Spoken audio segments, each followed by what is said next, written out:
அப்ப அதை உணராம குழந்தையும் முதுமையும் இரண்டும் ஒன்றுதான் அப்படின்ற நாம என்னைக்கு நினைக்கிறோமோ அன்னைக்கு தான் நாம் அந்த மனித இனத்துக்கு ஒரு தனி அடையாளமே வரும். முதுமை ஒரு மிகப்பெரிய பொக்கிஷம். அந்த முதுமையை பாதுகாக்கணும். அந்த முதுமைன்றது மிகப்பெரிய போற்றுதற்குரியது. அந்த முதுமை நமக்கு கிடைத்த ஒரு மிகப்பெரிய வரம் அப்படின்னு அந்த முதுமையை பற்றி நாம எப்ப உணர்ந்து அதன்படி அந்த முதுமைக்காக நாம தயாரா இருந்து தாங்குறோமோ அன்னைக்கு நிச்சயம் நம்மளோட மனித இனம் மிகப்பெரிய ஒரு மாற்றத்தை சந்திக்கும்ன்றத தெளிவா சொல்ல முடியும். 130 வயசு வரை இன்னைக்கு ஒருத்தன் பால் மட்டும் குடிச்சு வாழ்ந்திருக்கான் அப்படின்னு ஜப்பான் நாட்டுல சொல்றாங்க. ஜப்பான் நாட்டுல ஒரு வயதானவங்க இன்னைக்கு ஒரு ஆளு வயதை கடந்துட்டாங்கன்னா அவங்கள வச்சு கொண்டாடுறாங்க.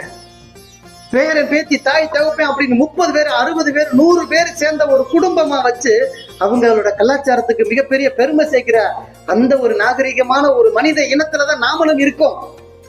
நமக்கு எங்க போச்சு அந்த ஒரு பாடம், நமக்கு எங்க போச்சு அந்த ஒரு விழிப்புணர்வு, நமக்கு எங்க போச்சு அந்த கலாச்சாரங்கள்லாம்? நாகரிகத்தினால நம்ம என்ன பண்ணிக்கிட்டு இருக்கோம், நம்ம எதை நோக்கி போய்கிட்டு இருக்கோம்னு நினைச்சுக்கிட்டு இருக்கீங்க?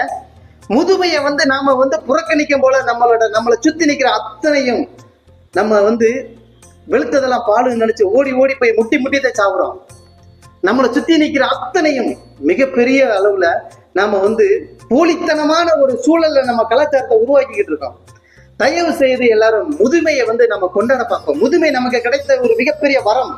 இந்த பிரபஞ்சத்துல இந்த பிரம்மன் படைத்த படைப்புகள்ல மிகப்பெரிய ஒரு அரிதான படைப்புனா ஒரு மிகப்பெரிய புத்தகமா விளங்கக்கூடிய ஒரு மிகப்பெரிய ஒரு ஸ்தானம். முதுமையை போடுறத பத்தியோ முதுமையோ ரொம்ப அழகா நீங்க விவரிச்சிருந்தீங்க. ரொம்ப நல்லா இருந்தது. ஐயா, எனக்கு ஒரு சந்தேகம். அதாவது நீங்க என்ன வியாதின்றத தெளிவுபடுத்தாமலே அவங்க சரி பண்ணுங்கன்னு சொல்றீங்க. அது எப்படி முடியும்? இது ஏதாவது சாத்தியமா நீங்க சொல்றது? 1000 பொய்ய சொல்லி ஒரு கல்யாணத்தை முடிக்கணும் அப்படின்னு சொல்லிட்டு நம்மளோட மனித மரபுகள்ல இன்னைக்கும் காலங்காலமா நடந்துகிட்டு இருக்க ஒரு நிகழ்ச்சி இல்லையா? அவங்களோட வாழ்க்கையில கடைசி கட்டத்தை அனுபவிச்சுக்கிட்டு இருக்க அந்த தருணங்கள்ல அவங்களுக்கு என்ன நோயின்றது அவங்களுக்கு முக்கியம் இல்ல, அவங்க பக்கத்துல யார் யாரெல்லாம் இருக்கான்றத முக்கியம். அவங்களுக்கு எந்த மாதிரியான ஒரு வைத்தியம் பாக்குறாங்கன்றது முக்கியம் இல்ல, அவங்க பக்கத்துல எப்படி சந்தோஷமா சிரிச்சு பேசுறாங்கன்றதா முக்கியம்.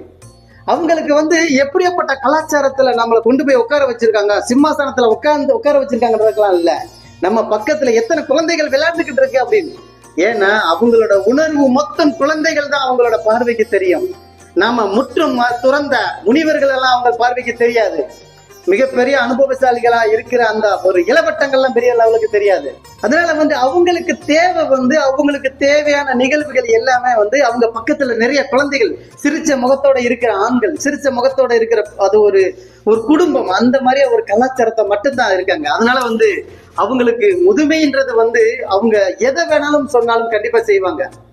ஏன்னா அவங்களுக்கு வைத்தியம் பார்க்கும்போது வலி வந்ததுக்கு பின்னாடி தானே நாம போய் வைத்தியம் பார்க்க போறோம்.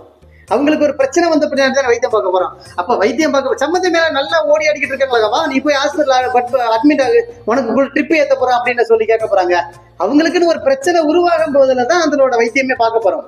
பிரச்சனை உருவாகும் போல வைத்தியம் பார்க்க போகும்போல கண்டிப்பா அவங்க சம்மதிச்சுதான் ஆவாங்க. தான் பெத்த பிள்ளை தன்னை தனக்கு துரோகம் பண்ணிடுவாங்களா, தான் பெத்த பிள்ளை நம்மளை விஷத்தை போட்டு கொண்டுருவாங்களா? எந்த ஒரு தாயும் முதியோர் இல்லத்துல கொண்டு போய் சேர்த்த ஒரு தாய் தகப்பன் கூட தான் பிள்ளைகளை பத்தி எதுவும் குறை சொல்லாதீங்கன்னு தான் சொல்லுவாங்க.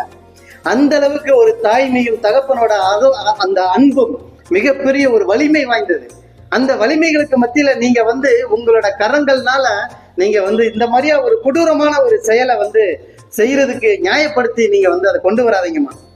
64 வயதை தொட்ட அந்த ஒரு அத்தனை பேரும் நமக்கு கிடைத்த ஒரு மிகப்பெரிய ஒரு பொக்கிஷம்.